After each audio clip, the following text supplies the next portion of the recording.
پھر سے کپڑے دھونے پڑیں. تو ایک یعنی بڑی دور سے منطق جوڑی گئی ہے تاکہ صابن الگ خرچ ہو اور پانی الگ ضائع ہو. تو ادھر بیگم خواجہ کا الگ اصرار ہے. وہ کہتے ہیں نہیں نہیں نہیں، گیند بچے نے نہیں پھینکی بلکہ بیگم راجہ نے خود طاق کر نشانہ باندھ کر ہی بالٹی میں پھینکی تھی، کیونکہ نل بند ہو چکا تھا اور اب پینے کے پانی کے لیے بہشتی سے ایک مشق کے لیے کہا جائے گا، جو غضب خدا کا ایک مشق کے پورے 2 آنے لیتا ہے.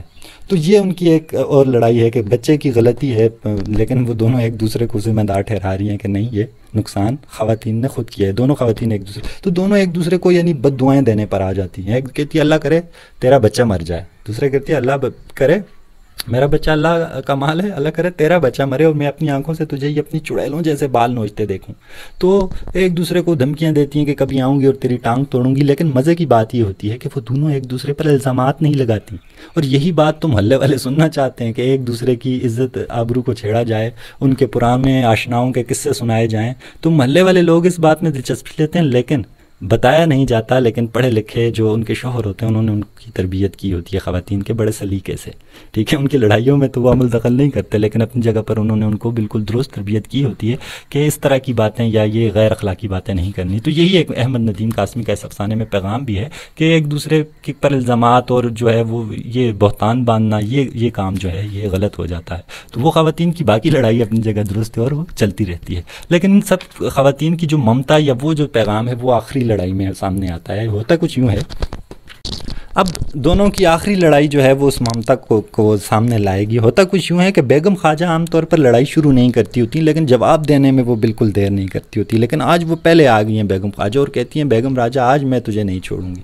تو وہ بیگم راجہ بھی تنک کر آ جاتی ہے. وہ کہتی ہے اچھا کیا ہوا کیا ہے؟ تو بیگم خواجہ کہتی ہے کہ تیرے بیٹے نے میرے بیٹے کی ران میں پینسل ماری ہے. پینسل چبو دیتے ہیں بچے لڑتے ہوئے، باریک سکہ اس کے چمڑے میں گھس گیا اور وہ رو رو کر جان ہلکان کر رہا ہے. تو میں تیرے لونڈے کے پیٹ میں چاقو گاڑ دوں پھر یہی کہ میں تیرا کچا کلیجہ چبا لوں گی. بیگم راجہ یہ جواب دیتی ہے.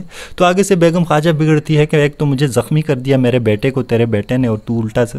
تو بیگم راجہ کہتی ہے ٹھہر میں دیکھوں تو صحیح کہ تیرے بیٹے کو لگی بھی ہے یا نہیں، یا تو ویسے شوق پورا کر رہی ہے. لیکن جب بیگم خواجہ کا بیٹا آتا ہے اور بیگم راجہ اس کو دیکھتی ہے تو واقعی وہاں جو ہے اس کے ران پر جو ہے اس کی ٹانگ پر وہ نشان پڑا ہوتا ہے، نیل پڑا ہوتا ہے.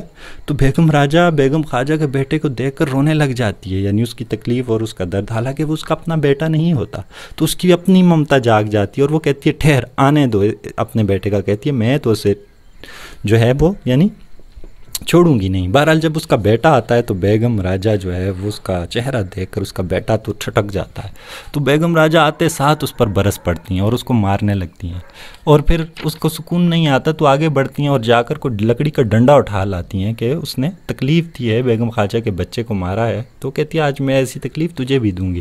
تو بیگم خواجہ پہلے تو دیکھ رہی ہوتی ہیں، لیکن اب اس کی برداشت سے باہر ہو جاتا ہے. وہ جب دیکھ رہی ہے کہ بیگم راجہ اپنے بچے کو بڑی بری طرح پیٹ رہی ہے تو وہ کیا کرتی ہے، وہ جس کھڑکی کی ساری عمر وہ اسے یعنی دیتی ہے دھمکیاں کہ میں اس کھڑکی سے آؤں گی اور تیری ٹانگیں توڑوں گی، آج واقعی وہ اس کھڑکی سے کیا کرتی ہے، گھستی ہے اور دوسری طرف بیگم راجہ کے گھر میں پہنچ جاتی ہے اور جا کر بیگم راجہ کے ہاتھ پکڑ لیتی ہے، اس سے اس کے بچے کو چھڑا لیتی ہے. اب آخری منظر ہے دونوں ایک دوسرے کو بد دعائیں دے، وہ یعنی برا بھلا کہہ رہی ہیں کہ تم بچے کو مار رہی ہو.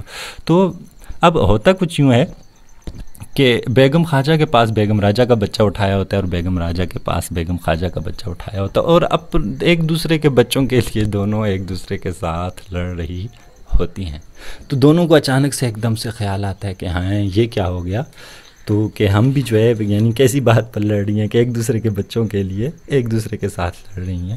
تو اس سے یعنی ان کو دونوں کا احساس ہوتا ہے اور دونوں اچانک سے ہنس دیتی ہیں. جب دونوں ہنستی ہیں تو بچے دیکھ کر وہ بھی ہنسنے لگتے ہیں کہ بیگم راجہ کے پاس ایک خواجہ کا بچہ ہے اور بیگم خواجہ کے پاس بیگم راجہ کا.